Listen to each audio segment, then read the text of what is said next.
Hola, kita buat es susu kurma yuk buat buka puasa.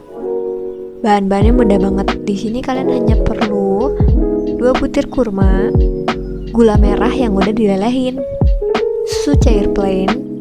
Di sini aku pakai 2 buah kurma yang udah aku potong-potong dan dihilangkan bijinya. Kalian masukin aja es batu ke dalam gelas. Kemudian tambahkan larutan gula merah. Kalian tambahin potongan kurma.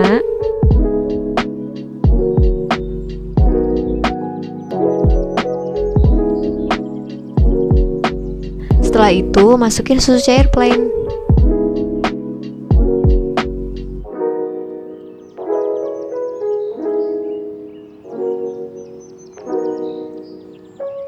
Tara, jadi deh. Rasa kurmanya di sini bakalan kayak permen-permen gitu loh. Yuk kamu coba buat.